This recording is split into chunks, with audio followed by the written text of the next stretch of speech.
I hope you were able to identify some of the individuals on the previous slide. We're going to be sharing their life stories as well as my own life stories. So we're going to begin in area one that we've already mentioned. Stat that. What are the facts and or realities of life? So we're going to begin with this first truth of life that many of you already know. Life is not fair. Life is not fair.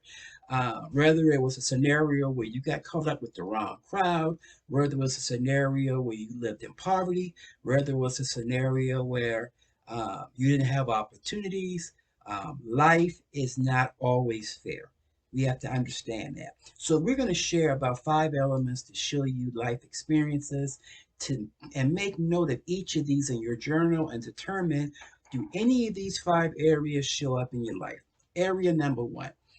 Children from single parent families are more likely to make bad choices or have problems because they tend to lack money, lack security, or lack adequate time with both parents. All right. Point two, they found that young individuals overwhelmingly have witnessed violence or drug use at their home or within their communities.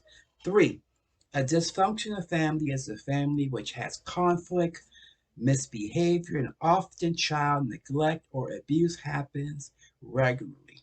Okay, number four, parents having grown up in dysfunctional families tend to repeat their parents' behavior. It tends to move on from one generation to the next generation unless someone stops it.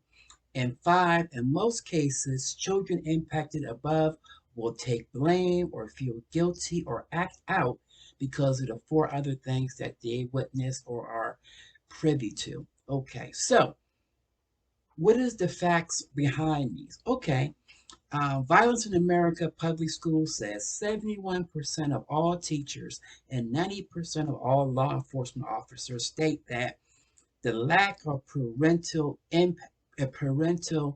impact contributes to violence and bad decisions.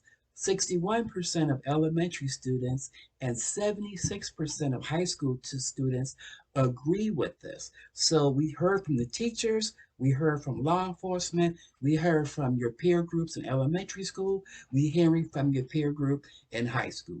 They agree with this issue. 70% of both youth and adult prisoners come from fatherless homes. 80% of all rapists come from fatherless homes. No one to lead, no one to guide, no one to be an example. In single parent homes, only 12% are father only homes. 88% are mother only homes, which makes up the variance of that 100%. So 88 out of 100 children who live in single homes live with mothers only, where there's no male role model and no fathers to be found. 60% of all single parent homes are minorities, a combination of Black or Hispanic, while only 36% of the population, only 36% of the population are Black slash Hispanic. So what is this telling us? This is telling us that we have a problem. This is telling us that the lack of fathers, the lack of economic capabilities, the lack of interaction and proper role models are putting us behind the 8 ball. And I'm going to share with you in a minute how I fall into those categories as we go forward. Okay. Now, that also shows us that, where there's facts or our realities, we see it in the life of music, especially in R&B, hip hop, and things of that nature. For generations, we have seen music reflect our fears, our questions about life, and our frustrations. Even going back to Billie Holiday's song Strange Fruit, which covered Black lynching at her time. Marvin Gaye, What's Going On, talked about Black death in the Vietnam War. Even NWA, Straight Outta Compton, talked about police abuse and gangster lifestyle. So we're going to pick 3 songs and artists and think about what they said in those songs. And I want you to tell me if any of these songs in your journal reflect where you are.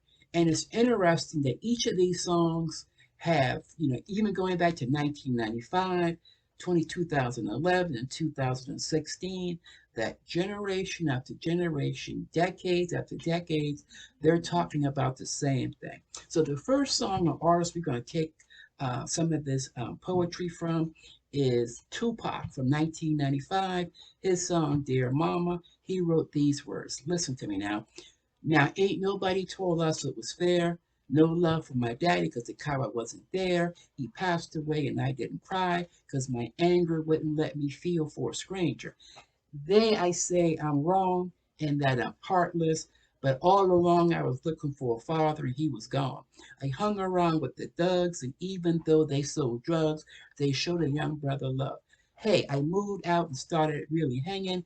I needed my own money, so I started slanging. Hey, I ain't guilty because even though I sell rocks, it feels good putting money in your mailbox. Whew, a lot of stuff there to unpack. And we're going to unpack that later. But do you identify with what he's talking about? Then in 2011, J. Cole, artist, in his song Breakdown, he wrote these words.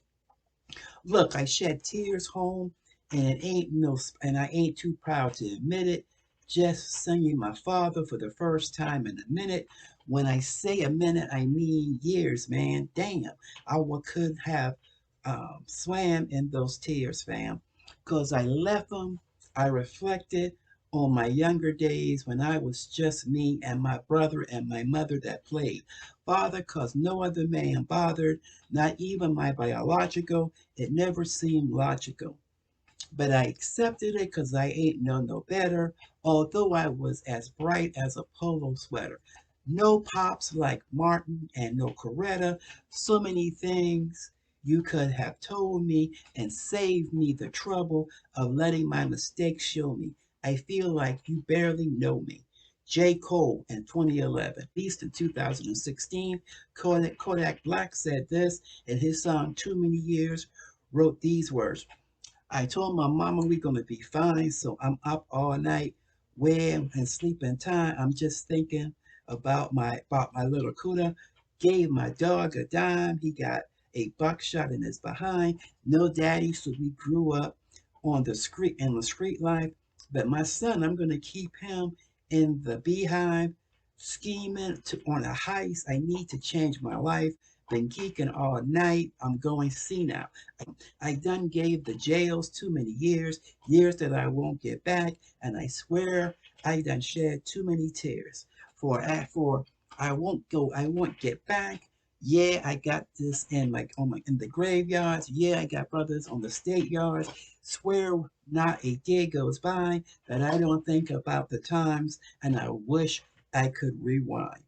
Yeah, I know many of us can feel that. We've been put in situations, we made bad choices, we made bad decisions, we fell into the straight life or the thug life, as Tupac would say. And then there are some of us who just didn't have a father, didn't know how to grow up, didn't know how to make decisions, didn't have those examples. But hey, we can still in every situation start over. We can take those circumstances and turn them around. And we're going to talk about that in the next area. So let me share some of my story. Okay, the first truth again is life is fair. And my story part one, I was born in North Charleston, South Carolina. My life experience saw one, two, three, and four of those elements. My life experience saw some of these elements. I was born to an unwed mother who was 16 when she was pregnant and 17 when she had me. No money, struggled in various areas, security issues, living in poverty, living in the projects in North Charleston, South Carolina. Then she eventually married my stepfather, physically and emotionally abusive to me and my mom.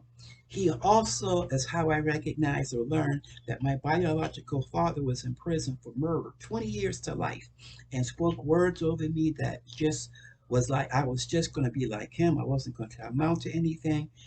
Man, you're just going to be a convict and you're going to jail too. Okay. Dysfunctional conflict, dysfunctional family continued and increased when my stepdad finally had his own child. Had my little sister was born into more emotional abuse, heightened, reminding me that I was an outsider in his family, and that I better be thankful for him in the midst of it all. No matter what he said, I should say thank you. No matter what he did to me, I should be thankful for him. I thought I deserved it. I felt guilty for several years with that victimization thoughts and belief. Look, take a few minutes and review the questions on the next slide. Write it out in your journal. Where do you see some of these situations? I'm going to finish my story in part two. Just want to give you an understanding that we all can come from different situations in different places, but we don't have to stay there.